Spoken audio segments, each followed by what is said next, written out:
Ramiz sir आपकी तरफ आएंगे और जानना चाहेंगे जिस तरह से कल आपने श्रीलंका और पाकिस्तान के मैच के बारे में कहा कि मस्ट विन होनी चाहिए वरना आगे जाके प्रॉब्लम आ सकती है और अगर एक जीत का मोमेंटम बन जाएगा तो फिर उसको बरकरार रखना आसान हो जाएगा। कितना हेल्पफुल होगा ये जीत का मोमेंटम? और ये भी बताइए कि अगर पाकिस्तान कल टॉस जीतता है इंडिया के मैच में सैटरडे को तो क्या स्ट्रैटेजी होनी चाहिए? क्या उनको पहले बैटिंग करनी चाहिए या चेस की तरफ जाना चाहिए? बहुत अच्छी परफॉर्मेंस थी और देखिए रिजवान ने 100 तो अपने लिए चले मान लिया किया, बट जो एक्स्ट्रा रन थे और आखिर तक खड़े रहे वो टीम के लिए खड़े रहे। इनफैक्ट पूरी इनिंग्स उनकी टीम के लिए होती है और ये साल उनका शानदार जा रहा है। 70s में उनकी बैटिंग एवरेज है। असल में प्रॉब्लम क्या है पाकिस्तान के लिए, अगर आप स्टैट्स का मुआवजा करें ना, पाकिस्तान की प्रॉब्लम मिडिल ऑर्डर नहीं है। मिडिल ऑर्डर एक साल में भारत से बेहतर फंक्शन कर रहा है नंबर्स के हिसाब से। एवरेज स्ट्राइक रेट दोनों हमारे मिडिल ऑर्डर का भारत के मिडिल ऑर्डर से बेहतर है।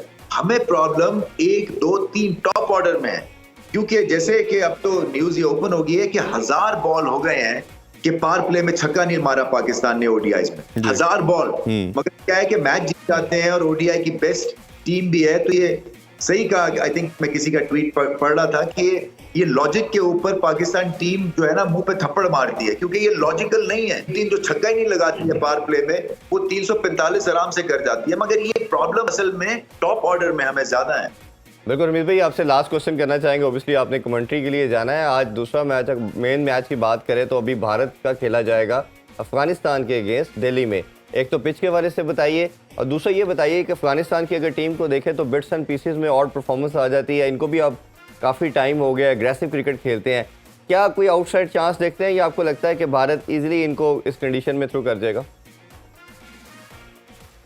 आज मैं कुछ ही देर में इस मैच पे कमेंट्री भी करूंगा, सो आपको आइडिया मैं वहीं से दे सकता हूं कि क्या होगा। बट अभी इस वक्त सिचुएशन यही है कि अफगानिस्तान के लिए ये एवरेस्ट, ये उनका जीतना जो है ना, और खास तौर पे दिल्ली की पिच जो है ना, वो साउथ अफ्रीका जैसी पिच हुई तो बहुत मार पड़ने वाली है, क्योंकि वो सीधी पिच थी। हालांकि अफगानिस्तान के पास स्पिन अटैक अच्छा है, उनके पेसर्स भी बुरे नहीं है, मगर हमें पता है भारत की एबिलिटी। ऑस्ट्रेलिया के खिलाफ 3 टॉप ऑर्डर के डक्स के बावजूद उन्होंने आराम से वो रन चेस कर लिया था एक मुश्किल पिच के ऊपर।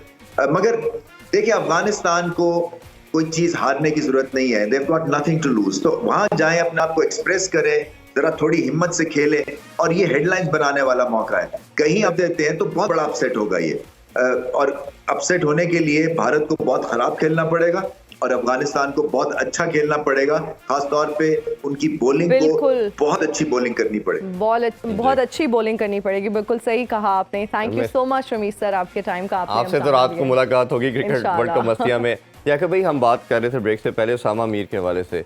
अब दोनों स्पिनर का देखें तो ओबियसली हमने देखा कि काफ़ी रन्स भी दिए, विकेट्स भी नहीं ले पाते। जो विकेट्स ली भी तो हमने देखा कि वन ऑफ और डिलीवरी आपकी कोई थोड़ी स्पिन कर गई या बड़ी शॉट्स के चक्कर में। जो एक कन्वेंशनल स्पिनर के हवाले से बात की जाती है कि पढ़ना, बाहर निकलना। अच्छा, शादाब की सक्सेस जो थी वो उसकी गुगली थी, वो शायद उनकी बैक की जो प्रॉब्लम थी, जो इंजरी थी, उसके बाद प्रॉपर बैक लगा नहीं पा रहे, जिसकी वजह से वो गुगली नहीं कर पा रहे। और दूसरा अगर हम देखें कल का मैं स्टैट्स अगर हम देखें तो 5 की इकॉनमी सिर्फ इफ्तिखार की थी, तो हमने सिर्फ उससे 5 ओवर करवाए। तो आपको लगता नहीं है कि कैप्टन भी कहीं ना कहीं स्टैटिक हो जाते हैं कि जो बेहतर बॉलिंग करवा रहा है उससे नहीं करवाए, जो ज़्यादा रन दे रहे हैं 7 रन पर ओवर जा रहे हैं उनको आपने ज़्यादा ओवर करवा दी?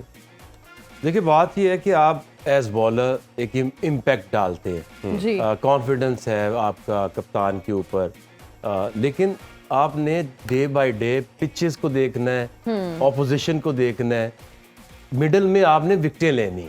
एक चीज तो तय है कि ये आप मैच नहीं जीत सकते। आप ऐसी सिचुएशंस हैं कि कैलकुलेशन की हुई इन लोगों ने, वो पैनिक नहीं होते। पहले ये होता था कि अगर आप एवरेज 9 पे ले जाएं और आखिरी 12 ओवर में या 10 ओवर में 9 रन ओवर होगी तो आप कंफर्म जीतोगे, ऐसे ही। लेकिन आज वो फिर वो उनको मैसेज हो जाता है कि लास्ट 20 ओवर्स 8 रन ओवर 160।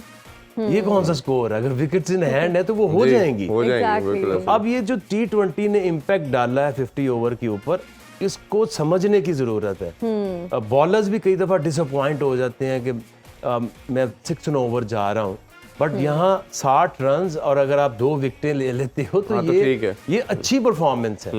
और लोग भी आपको उस तरह से देखते हैं कि फिर उसने 60 दे दिया। एवरेज स्कोर अगर आप देखें तो यहाँ 300 तो बनेगा। ऐसे ही जी तो इसी तरह से आपने एज बॉलर ऑपरेट करना है। तो उसामा मीर समझते हैं जगह उसामा बनती है। मीर देखें, अगर आप उसको नहीं खिलाते तो आपका स्पिन डिपार्टमेंट विकेट कब लेगा, और वो भी इंडिया जैसी टीम के अगेंस्ट। वो तो अच्छे अच्छे स्पिनर्स को वो खाते में नहीं रखते। आई थिंक उसामा को इनको लेके आना चाहिए, जिस तरह अभी डर रहे थे कि अब्दुल्ला शफीक लाएं ना लाएं।